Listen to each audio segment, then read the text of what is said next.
Hi friends, welcome back to Ramyanand vlogs.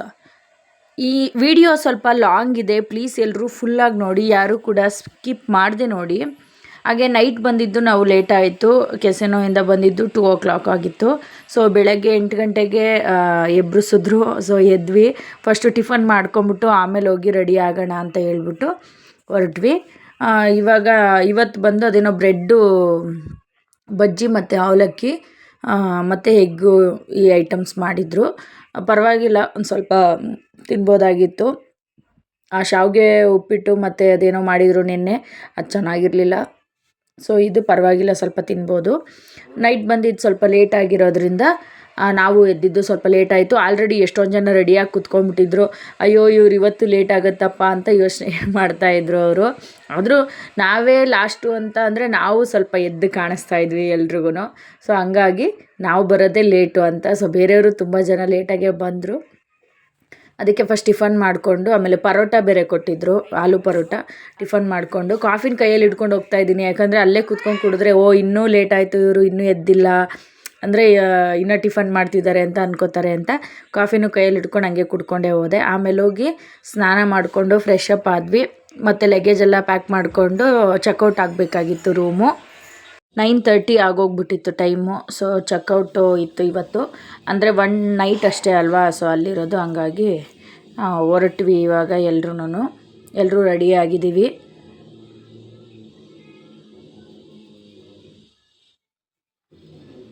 ಆ bag ಎಲ್ಲ ಸಿಕ್ಕಾಪಟ್ಟೆ ವೆಯ್ಟ್ ಆಗಿಬಿಟ್ಟಿತ್ತು, ಯಾಕಂದರೆ ಶಾಪಿಂಗ್ ಎಲ್ಲ ಮಾಡಿದ್ವಲ್ಲ. ಸೊ ಹಂಗಾಗಿ ವೆಯ್ಟ್ ಜಾಸ್ತಿ ಆಗಿತ್ತು. ನಾರ್ಮಲಾಗಿ ಮುಂಚೆ ತರಬೇಕಾದ್ರೆಲ್ಲ ಎಷ್ಟು 6.5 kg ಇತ್ತು. ಇವಾಗ ಎಷ್ಟು 10.5 ಏನೋ ಆಗಿತ್ತು ಅನಿಸುತ್ತೆ ಅದು. ಸೊ ಫಸ್ಟು ನಮ್ಮನ್ನೆಲ್ಲ ಬಸ್ಸಲ್ಲಿ ಒಂದು 15 minutes ಜರ್ನಿ ಆಯಿತು. ಸೊ ಅಲ್ಲಿಂದ ನಮಗೆ ಒಂದು ಕ್ಯಾಶು ಫ್ಯಾಕ್ಟ್ರಿಗೆ ಅಂತ ಕರ್ಕೊಂಡು ಬಂದರು. ಅಲ್ಲಿ ನೋಡಿದ್ರೆ ಅವ್ರಿಗೆ ಶಾಕು. ಅವರು ಫಸ್ಟೇ ಫೋನ್ ಮಾಡಿ ಎಲ್ಲ ತಿಳ್ಕೊಂಡಿಲ್ಲ, ಸುಮ್ಮನೆ ಇಂಥ ಕಡೆ ಇದೆ ಅಂತ ಹೇಳ್ಬಿಟ್ಟು ಕರ್ಕೊಂಡು ಬಂದಿದ್ರು ಅಷ್ಟೇ. ನೋಡಿದ್ರೆ ಅಲ್ಲಿ ಕ್ಲೋಸ್ ಆಗಿಬಿಟ್ಟಿತ್ತು. ನಾವು ಹೋಗಿದ್ದು ಬಂದು 11th 12 ನಾವು ಟ್ರಿಪ್ಗೆ ಹೋಗಿದ್ದು. ಬಟ್ ಇದು 10ಗೆ ಕ್ಲೋಸ್ ಆಗಿಬಿಟ್ಟಿದೆ. ಏನೋ ಕೆಲಸಕ್ಕೆಲ್ಲ ಬೇಕಾಗಿದ್ದಾರೆ ಅಂತ ಎಲ್ಲ ಬೇರೆ ಹಾಕಿದ್ರು. ಸೊ 10th ಕ್ಲೋಸ್ ಆಗಿಬಿಟ್ಟಿತ್ತು. ಆಮೇಲೆ ಸರಿ ಆಯಿತು ಬನ್ನಿ, ಬೇರೆ ಕಡೆ ಕರ್ಕೊಂಡು ಹೋಗ್ತೀವಿ ಅಂತ ಹೇಳ್ಬಿಟ್ಟು ಎಲ್ಲರೂ ಹತ್ಕೊಂಡ್ವಿ ಮತ್ತೆ ಬಸ್ನ. ಅದು ನಿನ್ನೆ ತೊಗೋಬೇಕಾದ್ರೆ, ಅಲ್ಲಿ ಕ್ಯಾಶು ತೊಗೋಬೇಕಾದ್ರೆ 800 rupees ಏನೋ ಇತ್ತು ಅನಿಸುತ್ತೆ. ಅದನ್ನು 700 ಕೊಡ್ತೀನಿ ಅಂತ ಹೇಳಿದರು. ಆದರೆ ಇವರೇನಂದ್ರು, ಬೇಡ ಫ್ಯಾಕ್ಟ್ರಿಗೆ ಡೈರೆಕ್ಟಾಗಿ ಹೋಗೋಣ, ಅಲ್ಲೆಲ್ಲ ತೊಗೋಬೇಡಿ, ಡೂಪ್ಲಿಕೇಟ್ ಇರುತ್ತೆ ಅಂತ ಅಂದರು. ಸರಿ ಆಯಿತು ಅಂತ ಮಾಡಿ. ಆಂಟಿ ಹಾಯ್ ಹಾಯ್ ಮಾಡಿ. Hello uncle hi. ಯಾಕೆ ಹಾಯ್ ಮಾಡಿ ಮಾಡಿ ಮಾಡಿ. ಹಾಂ okay done. Aunty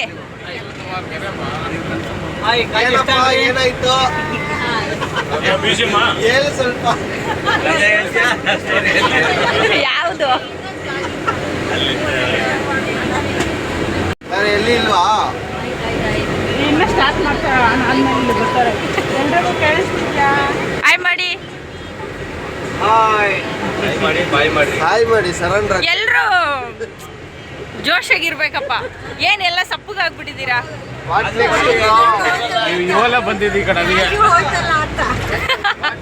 next place. Hi ಮಾಡಿ ಹಾಯ್ ಮಾಡಿ ಎಲ್ಲ.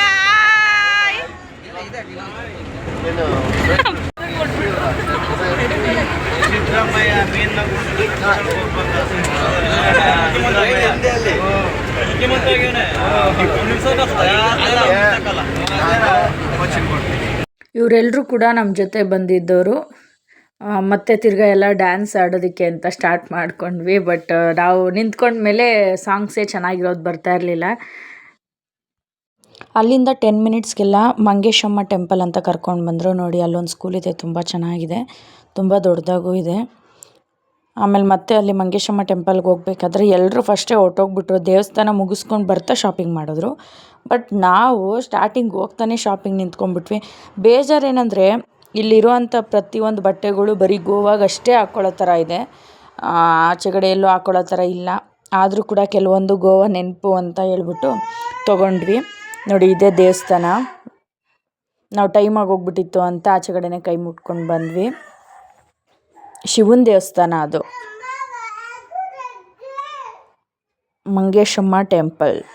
ಮತ್ತು ಅಲ್ಲಿಂದ ಒಂದು ಕ್ಯಾಶು ಇದೆ, ಇಲ್ಲಿ ಫ್ಯಾಕ್ಟ್ರಿ ಔಟ್ಲೆಟು ಅಂತ ಹೇಳ್ಬಿಟ್ಟು ಕರ್ಕೊಂಡು ಬಂದರು. ಆದರೆ ಅಲ್ಲಿ ನೋಡಿದ್ರೆ ಅವನು 1200 ಹೇಳ್ತಿದ್ದಾನೆ ರೇಟು ಕ್ಯಾಶುಗೆ.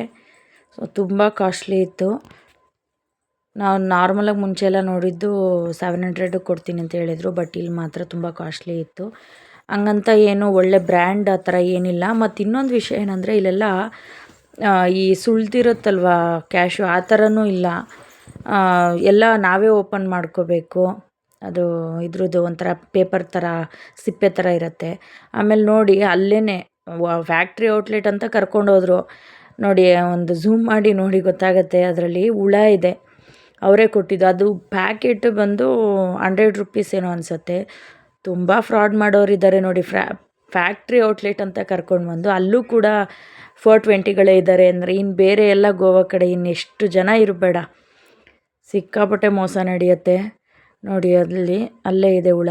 ಅದು ಇವ್ರು ಹೆಂಗೆ ಅಂದರೆ ಅಲ್ಲಿ ನೋಡಿಲ್ಲ, ಇವರು ಬಸ್ ಒಳಗಡೆ ತೊಗೊಂಡು ಬಂದು ತಿಂತಾ ಇರ್ಬೇಕಾದ್ರೆ ಮಗು ಹಿಂಗೆ ಮುರಿದ್ಬಿಟ್ಟು ನೋಡಿದೆ, ಆವಾಗ ಹುಳ ಓಡಾಡ್ತಿತ್ತು ಅಂದ್ಬಿಟ್ಟು ಅವ್ರ ಅಪ್ಪನ ಕೈಲಿ ಕೊಟ್ಟಾಗ ಅವ್ರು ಎತ್ಕೊಂಡು ತೊಗೊಂಡು ಓಡಿ ಬಂದರು. ನಾನು ಕೂಡ ಹಂಗೆ ಬಂದೆ, ಏನು ನೋಡೋಣ ಅಂತ ಹೇಳ್ಬಿಟ್ಟು ನೋಡಿದ್ರೆ ಆ ಬರ್ಫಿ ಒಳಗೂ ಹುಳ ಇದೆ. ನಮ್ಮ ಬೆಂಗಳೂರೇ ಪರವಾಗಿಲ್ಲಪ್ಪ ಅಂತ ಅನ್ನಿಸ್ತು, ಯಾಕಂದರೆ ಅಷ್ಟೆಲ್ಲ ಫ್ರಾಡ್ ನಡೆಯಲ್ಲ ಅಂತ. ಆಮೇಲೆ ಮತ್ತೆ ಅಲ್ಲಿಂದ ನಮಗೊಂದು ಚರ್ಚಿಗೆ ಕರ್ಕೊಂಡು ಬಂದರು.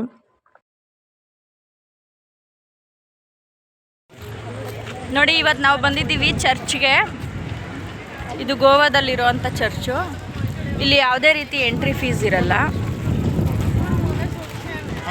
ಫುಲ್ ಟೀಪ್. ಇಲ್ಲೇ ಬಂದಿದ್ದೀವಿ. ಬಟ್ ಅಲ್ಲಿ ಏನದು ವೈಟ್ ಕಲರ್ದಿರೋದು ಮ್ಯೂಸಿಯಮ್, ಅದು ನೋಡಿ ವೈಟ್ ಇದೆಯಲ್ಲ, ಅದು ಬಂದು ಮ್ಯೂಸಿಯಮ್ಮು. ಬಟ್ ಅಲ್ಲಿ ಎಂಟ್ರಿ ಫೀಸ್ ಇದೆಯಂತೆ. ಎಷ್ಟು ವಿಶಾಲವಾಗಿದೆ ನೋಡಿ ಜಾಗ. ಅಂದರೆ ಹಳೇ ಕಾಲದ್ದು ಇಲ್ಲೆಲ್ಲ ಒಂಥರ. ನಾನು ತುಂಬ ಬಿಲ್ಡಿಂಗ್ ಕೂಡ ನೋಡಿದ್ದೀನಿ, ಅಪಾರ್ಟ್ಮೆಂಟ್ಸ್ ಆಗಿರ್ಬೋದು, ಪ್ರತಿಯೊಂದೂ ತುಂಬ ಬಿದ್ದೇ ಹೋಗ್ಬಿಟ್ಟಿರುತ್ತೆ ಎಷ್ಟೊಂದು. ಆ ಮನೇಲಿ ಇನ್ನೂ ಕೂಡ ವಾಸ ಇರ್ತಾರೆ ಅವರೆಲ್ಲ ನೋಡಿ, ಆ ಥರ ಇದೆ ಇಲ್ಲೆಲ್ಲ. ಎಷ್ಟು ದೊಡ್ಡದಿದೆ ನೋಡಿ, ರೆಡ್ ಕಲರ್ದು. ಇದು ಚರ್ಚ್ ಅಂತೆ, ಬಟ್ ಯಾವುದು ಚರ್ಚ್ ಅನ್ನೋ ಥರ ಕಾಣಿಸ್ತಾನೆ ಇಲ್ಲ. ಯಾಕಂದರೆ ನಾವು ನೋಡಿರೋ ಥರ ಚರ್ಚೆಲ್ಲ ಬಂದ್ಬಿಟ್ಟು ಒಂದು ನೋಡಿ ಇದು ಒಂದೇ ಚರ್ಚ್ದು ಪೋರ್ಷನ್ ಇರೋದು ನೋಡಿ, ಅಲ್ಲಿದೆ ನೋಡಿ, ಅದು ಒಂದೇ ಚರ್ಚ್. ಎಂಟ್ರೆನ್ಸ್ ಅಲ್ಲೂ ಕೂಡ ಇದೆ ಮತ್ತು ಇಲ್ಲೂ ಕೂಡ ಇದೆ. ಆಮೇಲೆ ಇನ್ನೊಂದು ಮೇನ್ ಥಿಂಗ್ ಏನಂದರೆ, ಗೋವಾದಲ್ಲಿ ಡ್ರಿಂಕ್ಸ್ ಮಾಡಬೇಕಾದ್ರೆ ಯಾರೂ ಕೂಡ ರೋಡಲ್ಲಿ ಡ್ರಿಂಕ್ಸ್ ಮಾಡಬೇಡಿ. ಯಾಕಂದರೆ ಇಲ್ಲಿ ರೋಡಲ್ಲಿ ಡ್ರಿಂಕ್ಸ್ ಯಾರೋ ಒಬ್ಬರು ಸುಮ್ಮನೆ ಬಸ್ಸಿಂದ ಇಳಿದು ಇಟ್ಕೊಂಡ್ರು ಅದನ್ನು. ಪೊಲೀಸರು ಅಲ್ಲೇ ಹೋಗ್ತಿರೋದ್ರಿಂದ ಬಂದು ಅವ್ರಿಗೆ ಆಲ್ರೆಡಿ ಎಲ್ಲ ವಾರ್ನಿಂಗ್ ಮಾಡಿ ಫೈನ್ ಎಲ್ಲ ಕಟ್ಟಿಸ್ಕೊಂಡು ಹೋಗಿದ್ದಾರೆ. ಡ್ರಿಂಕ್ಸು ಕಮ್ಮಿ ಅಂತ ಹೇಳ್ಬಿಟ್ಟು ಏನಾದರೂ ತೊಗೊಂಡ್ರೆ ನೋಡಿ ಈ ಥರ ಪ್ರಾಬ್ಲಮ್ಸ್ ಆಗುತ್ತೆ. ಸೊ ಅದಕ್ಕೆ ಯಾರೂ ಕೂಡ ಗೋವಾದಲ್ಲಿ ರೋಡ್ ಸೈಡು ಅಂದರೆ ಸುಮ್ಮನೆ ರೋಡಲ್ಲೆಲ್ಲ ಹೋಗ್ತಾ ಬರ್ತಾ ಕುಡ್ಕೊಂಡು ಹೋಗೋಣ ಆ ಥರ ಎಲ್ಲ ಮಾಡಬೇಡಿ. ಇದೆಲ್ಲ ನೋಡಿ ತುಂಬ ಚೆನ್ನಾಗಿದೆ ಗಿಡಗಳೆಲ್ಲ. ಇನ್ನೂ ಕೂಡ ತುಂಬ ಇದೆ, ತೋರಿಸ್ತೀನಿ ಒಂದೊಂದಾಗೆ ನಾನು ನಿಮಗೆ. ಅಪ್ಪ ನಮಗೆ 1.5 hour ಟೈಮ್ ಕೊಟ್ಟಿದ್ದಾರೆ. ನಾವು ಬಂದಿರೋದು ಬಂದು ಟ್ರಾವೆಲ್ಸ್ ಅವ್ರ ಜೊತೆ ಬಂದಿದ್ದೀವಿ. ಏನಕ್ಕಂದರೆ ಇವಾಗ ನಾವು ಒಬ್ಬೊಬ್ಬರೇ ಬಂದರೆ ಏನಾಗುತ್ತೆ, ನಮ್ಗೆ ಯಾವುದೇ ರೀತಿ ಪ್ಲೇಸಸ್ ಗೊತ್ತಿರಲ್ಲ, ಪ್ರತಿಯೊಂದಕ್ಕೂ ಡಬಲ್ ಅಮೌಂಟ್ಗಳು ಹಾಕ್ತಾರೆ. ಇಲ್ಲೆಲ್ಲ ತುಂಬ ಮೋಸ ಮಾಡೋರೇ ಇದ್ದಾರೆ. ಯಾವುದೇ ಒಂದು ತಿಂಡಿ ತೊಗೋಬೇಕಾದ್ರೂ ಏನೇ ತೊಗೋಬೇಕಂದ್ರೂ ಎಲ್ಲ ಡಬಲ್ಲು ತ್ರಿಬಲ್ ಚಾರ್ಜಸ್ ಹಾಕ್ತಾರೆ. ಸೊ ಹಂಗಾಗಿ ಈ ಥರ ಟ್ರಾವೆಲ್ ಅವ್ರ ಜೊತೆ ಬಂದರೆ ನಮಗೆ ಯಾವುದೇ ರೀತಿ ಆ ಥರ ಡಬಲ್ ಎಲ್ಲ ಆಗಲ್ಲ. ಏನಕ್ಕಂದರೆ ಅವ್ರಿಗೆಲ್ಲ ಗೊತ್ತಿರುತ್ತೆ ಎಲ್ಲಿ ಏನು ಸಿಗುತ್ತೆ ಅಂತ. ಸೊ ಅವರೇ ಹೇಳ್ತಾರೆ. ನಮ್ಗೆ ಮಧ್ಯಾಹ್ನ ಊಟ ಮಾತ್ರ ನಮ್ಮದು. ಆ ಊಟಕ್ಕೇ ಒಂದೊಂದು ಊಟಕ್ಕೇ ಏನಿಲ್ಲ ಅಂದರೂ ಒಂದು ಮೊಸರನ್ನಕ್ಕೆ ಅಂದ್ರೂ 200-250 ಇದೆ. ಈ ಥರ ಚಾರ್ಜಸ್ ಮಾಡ್ತಾರೆ. ಫುಡ್ ಮಾತ್ರ ಹೆವಿ ಕಾಸ್ಟ್ಲಿ ಇದೆ. ಡ್ರಿಂಕ್ಸ್ ಒಂದು ಕಮ್ಮಿ ಅಂತ ಬರಬೇಕಷ್ಟೇ, ಯಾರಾದರೂ ಡ್ರಿಂಕ್ಸ್ ಕುಡಿಯೋರು ಬಿಟ್ಟರೆ ಇನ್ನೇನು ಅಂಥದ್ದು ಇಲ್ಲ ಇಲ್ಲಿ. ಪ್ರತಿಯೊಂದಕ್ಕೂ ರೇಟೆಲ್ಲ ಜಾಸ್ತಿ ಹಾಕ್ಬಿಟ್ಟು ಮಾಡ್ತಾರೆ ನೋಡಿ. ಇನ್ನು ಅದು ಯಾವುದೋ ಒಂದು ಪೊಲೀಸ್ದು ಇದಾಯಿತು ಅಂತ ಹೇಳಿದ್ನಲ್ಲ, ಇವಾಗ್ಲೂ ಇನ್ನೂ ಬಿಟ್ಟಿಲ್ಲ ಅವ್ರನ್ನ, ಅಷ್ಟು ಇದು ಮಾಡ್ತಾ ಇದ್ದಾರೆ.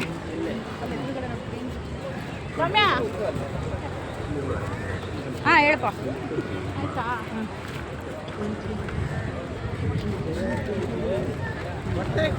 ಹೋಟೆಲ್ಸ್ ಇದಾವಂತೆ ಇಲ್ಲಿ.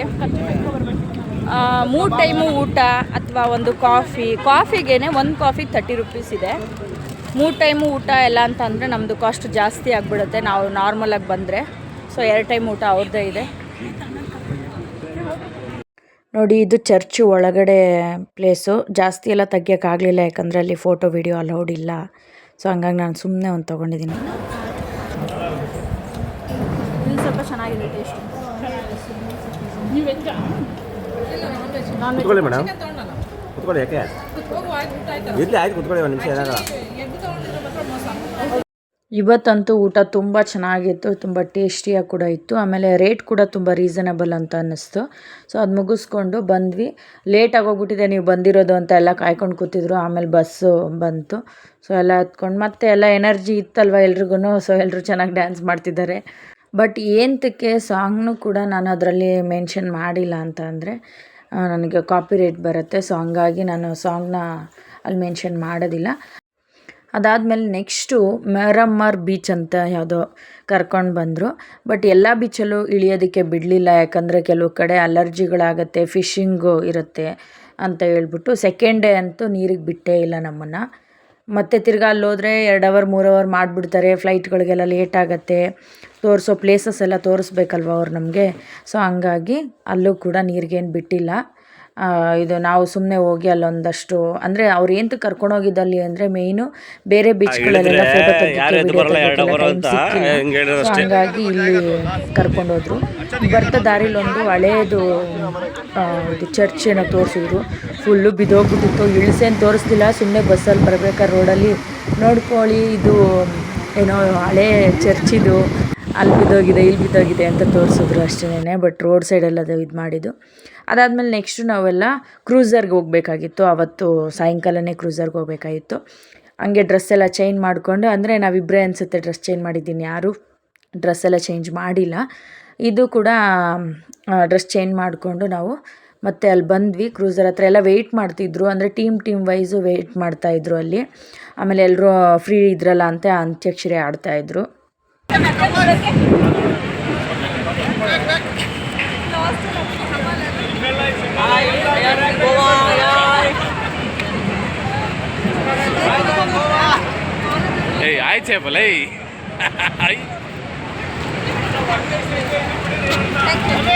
ನೋಡಿ ಫಸ್ಟ್ ಟೈಮು ಯಾರು ಕೂಡ ಇಷ್ಟೊಂದೆಲ್ಲ ಅಂದರೆ ಫಸ್ಟ್ ಡೇ ಮಿಂಗಲ್ ಆಗಿರಲ್ಲ. ಬಟ್ ಹೋಗ್ತಾ ಹೋಗ್ತಾ ಎಲ್ಲರೂ ಕೂಡ ಫ್ರೆಂಡ್ಸ್ ಆಗೇ ಆಗ್ತಾರಲ್ವಾ. ಸೊ ಎಲ್ಲರೂ ಕೂಡ ಮಿಂಗಲ್ ಆದರು ನಮ್ಮ ಜೊತೆನೂ. ಸೊ ಹಂಗಾಗಿ ಇವತ್ತಿನ ವಿಡಿಯೋದಲ್ಲಿ ಎಲ್ಲರೂ ನಮ್ಮ ಜೊತೆ ಇರೋ ಟೀಮ್ ಎಲ್ಲರೂ ಕೂಡ ಇವತ್ತಿನ ವಿಡಿಯೋದಲ್ಲಿ ಬಂದಿದ್ದಾರೆ.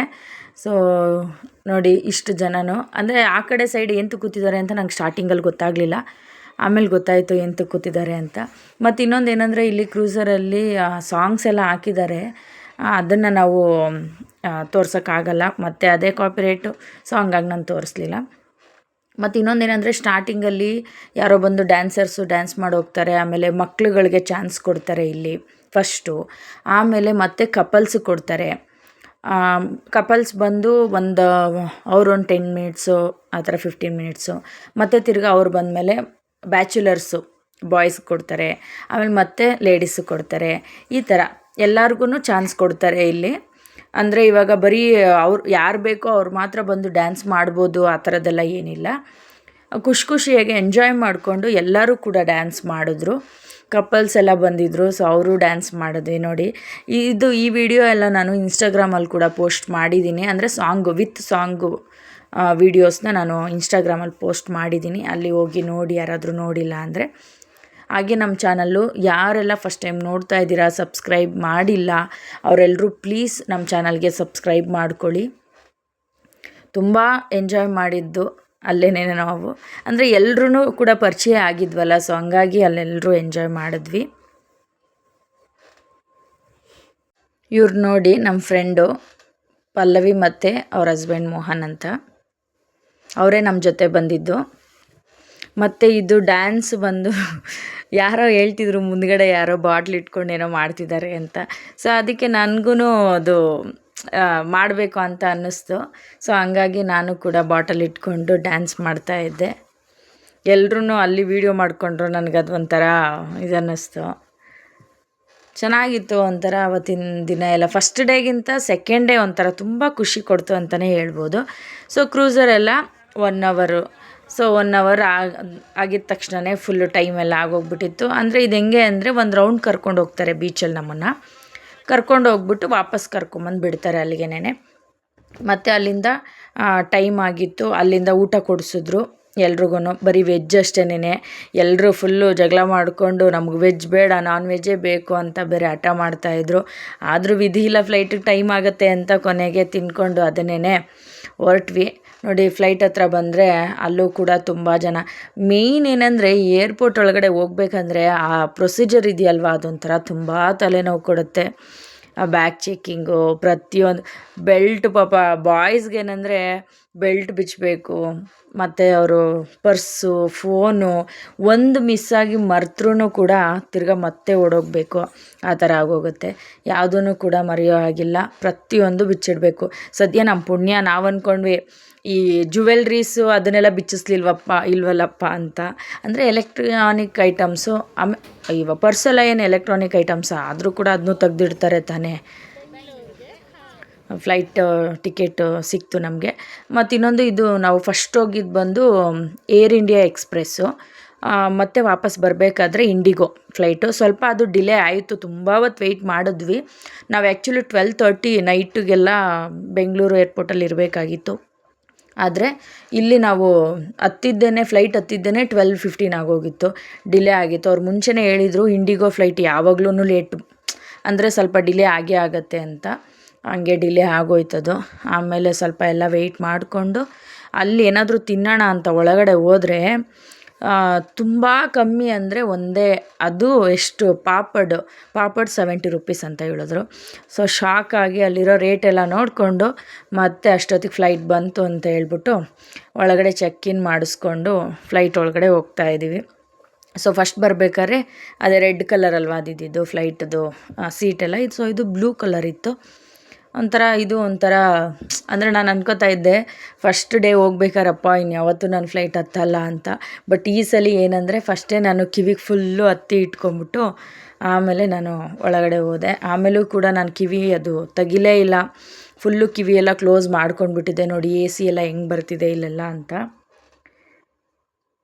ಇದರಲ್ಲೇನು ಅಷ್ಟೊಂದು ಕಿವಿ ನೋವು ಬರಲಿಲ್ಲ ನನಗೆ, ಸ್ವಲ್ಪ ಪರವಾಗಿಲ್ಲ.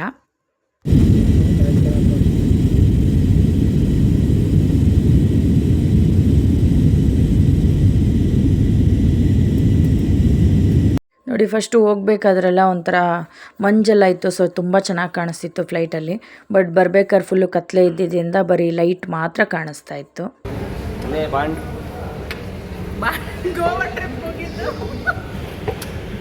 ಗೋವಾದಿಂದ ರಿಟರ್ನ್ ಹೋಗ್ತಾ ಇದೀವಿ.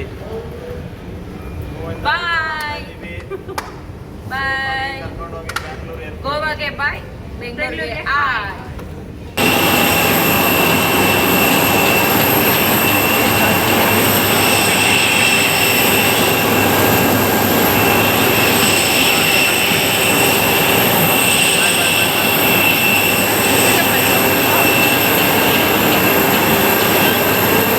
ಅಲ್ಲಿಂದ ನಾವು ಫ್ಲೈಟ್ ಇಳಿದಿದ್ದ ತಕ್ಷಣ ಬಸ್ ಬಂತು ಪಿಕಪ್ ಮಾಡೋದಕ್ಕೆ ಅಂತ.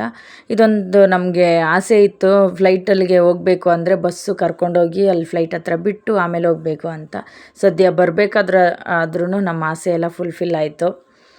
ಫಸ್ಟ್ ಒಂದು ಬಸ್ ಬಂತು, ಎಲ್ಲರೂ ತುಂಬಿಸ್ಕೊಳ್ತು ಹೋಯ್ತು. ಮತ್ತು ರಿಟರ್ನ್ ಹಿಂದೆಗಡೆ ಇನ್ನೊಂದು ಬಸ್ ಇತ್ತು. ಸೊ ಆ ಬಸ್ಸಿಗೆ ನಾವು ಮಿಕ್ಕಿದವರೆಲ್ಲ ಹತ್ಕೊಂಡ್ವಿ. ಅಲ್ಲಿಂದ ಒಂದು 10 ಮಿನಿಟ್ಸ್ 15 ಮಿನಿಟ್ಸೇ ಅನಿಸುತ್ತೆ, ನಿಧಾನಕ್ಕೆ ಫುಲ್ಲು ಏರ್ಪೋರ್ಟ್ ಎಲ್ಲ ಸುತ್ಕೊಂಡು ಹೋಗುತ್ತೆ ಅದು.